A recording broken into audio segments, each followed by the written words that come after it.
বয়স যত বাড়ে ততই আমরা নীরবতার প্রেমে পড়ি। হইহট্টগোল থেকে দূরে গিয়ে একটা গোপন জীবন যাপন করতে ভালোবাসতে শিখি। শতধিক লোক দেখানো বন্ধুর প্রাচুর্য ছেড়ে দুটো আসল বন্ধুর সাথে সুখ দুঃখের কথা বলতে শিখি। দেখনদারি সম্পর্কের ঊর্ধ্বে গিয়ে খুব গোপনে কারুর কাঁধে মাথা রেখে সূর্যাস্ত দেখতে শিখি।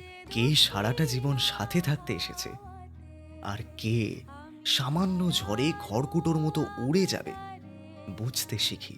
অপ্রত্যাশিত অপমানে, বিশ্বাসঘাতকতায়, নিন্দায় চুপ থাকতে শিখি। কার কথা ভেবে চোখের জল ফেলা উচিত, কার কথা ভেবে একফালে হেসে উড়িয়ে দেওয়া উচিত বুঝতে শিখি। জীবনের এই লম্বা সফরে আসলেই আমরা যাত্রীবাহী একটা ট্রেনের মতো। বয়স বাড়ার সাথে সাথে আমরা বুঝতে শিখি কোন স্টেশনে থামতে হবে আর কোন স্টেশন আসার আগে গতিবেগ বাড়িয়ে দিতে হবে।